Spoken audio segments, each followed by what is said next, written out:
We are on the brink of a new year, and with a new year comes new games. Hi folks, it's Falcon, and today on Game Ranks, the top 10 new games of the first half of 2025. At number 10 is Sid Meier's Civilization VII, the latest 4X extravaganza from Firaxis Games. Now, I'm not going to say this is like a major departure for Civilization, but they've added quite a few interesting things. First, ages. You have antiquity, exploration, and modern periods. In between each, there's crisis points where you have to decide what elements that you keep from the previous age as you move into the next. I do think that's a pretty cool sounding idea. It also is going to allow you to do some weird alternate history stuff. An example I have seen in the leaders in civilization swapping, like Benjamin Franklin of revolutionary United States fame, building the Great Wall of China. At the heart of it, though, it's still Civilization. If you like previous games, I'm sure you're not going to be particularly out in the cold with what's going on here. But these are some interesting ways of mixing up the formula that I think honestly sound good.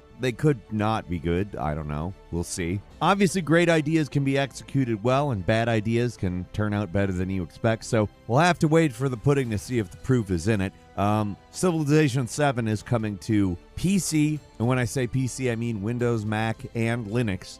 It's coming to the PlayStations, the Xboxes, and Nintendo Switch as well, all on February 11th. At number 9 is Assetto Corsa Evo. You might be aware of the beloved racing simulator. It's a franchise that's been going on a while. This is the open world one. The map they've created for this one is supposedly over 600 square miles. It takes place in Nürburgring. It's real world terrain, supposedly. I don't know if it's 600 square miles of Nürburgring that are specifically recreated or if it's areas that have been combined into a map. I don't know that. I do know that the developers have a proprietary engine that they have been working on.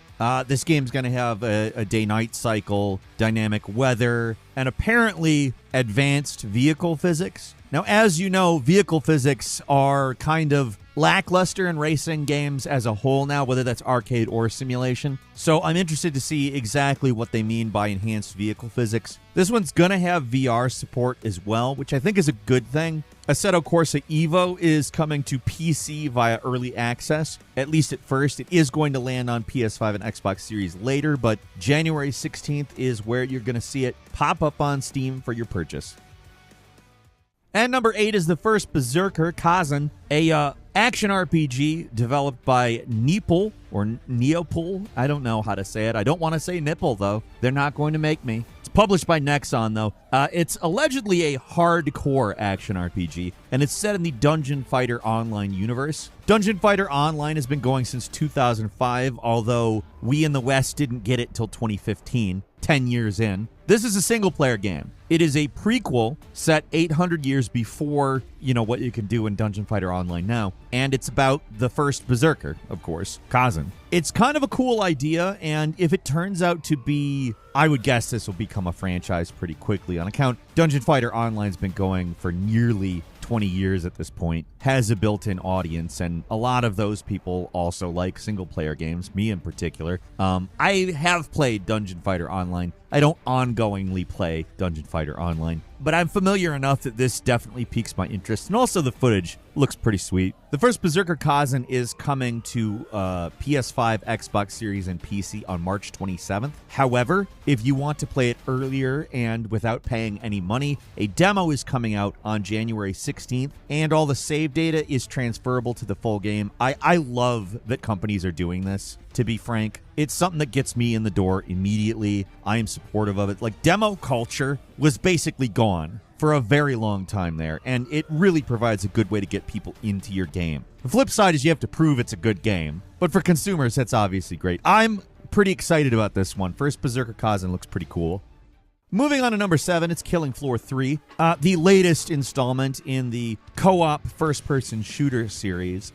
This one actually takes a pretty big jump where Killing Floor 1 and 2 are set in the sort of near future. This one jumps to 2091. And the reason for that is to plop you into a more dystopian, crazier world where Horzine is more powerful and the Zeds are much more advanced. I think from a gameplay perspective, it's probably a good idea because it gives them a lot of excuses to kind of go full maximalist in everything. It's a bit of a new direction, although it doesn't look supremely different from Killing Floor 1 and 2. They're touting new enemy AI in this game, which I think is good. I just love that we've gone back to talking about how good enemy AI is. Now, it's probably a result of all the AI hype, but if that gives us good NPCs/enemy AI in games, I'm all for it. I don't care why, I just care that it's happening.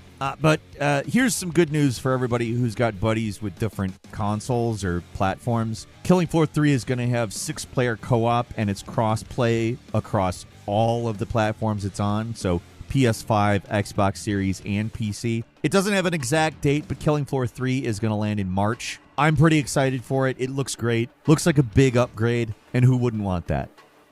And number 6 is Kingdom Come Deliverance 2. As you know, the original game has gotten a lot of praise, acclaim for being a very immersive and realistic game. It doesn't look like they're switching direction. In fact, it looks like they're even more leaning into that commitment to realism. And I particularly like that they're doing that in the combat mechanics, as opposed to just being like, well, it's more unforgiving and that's more realistic. They're talking about the swordplay being much more fluid. They're talking about refining the archery system. And as a byproduct, they might be a little less forgiving. But the idea is to make them more realistic as opposed to just harder. I don't know. Some developers seem to have this weird belief that harder equals more realistic, and that's definitely not true. We'll see if it ends up being harder. I don't know. This one's actually got 2 distinct maps, so the world is quite a bit bigger. In fact, nearly double, because both maps are apparently roughly the size of the original's single map. I don't know, in a lot of ways, it really seems like this is a large upgrade from the first game. And if you enjoyed the first game, I'm sure it's going to be worth playing when it comes to PS5, Xbox Series, and PC, February 4th. Moving on to number 5, it's Atom Fall, a single-player survival action game by Rebellion Developments. This one's set in alternate history, 1960s Britain, where things went awry following the 1957 Windscale nuclear disaster. A real event, but also the point of divergence for the alternate history of the game.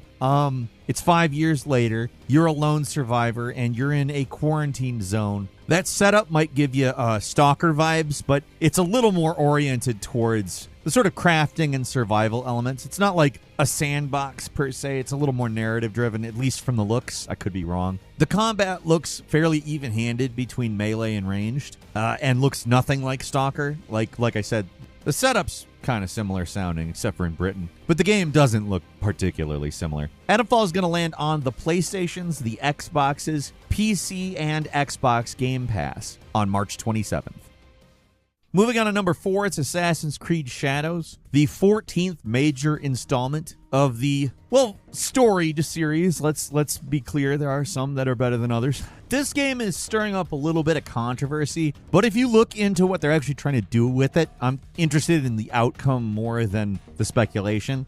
Obviously, it could be a big heaping pile of dog shit. We don't know. But Ubisoft has been saying they're leaning towards the more traditional Assassin's Creed style gameplay, which is kind of what I want to see in Assassin's Creed at this point. I like the open world stuff. I made it clear that I think both of the types of Assassin's Creed games are good. I like the old school kind just a little better, but I'm also kind of hesitant to lose the open world stuff completely. And this seems like it's very in line with what I want from an Assassin's Creed. I mean, Ubisoft has kind of painted it like a bridge between old school and new school, leaning a little bit closer to old school. I think Mirage is probably a pretty good precursor as to what exactly they're doing here. You got more stealth, more assassination, more parkour focus. They're saying that the story missions are going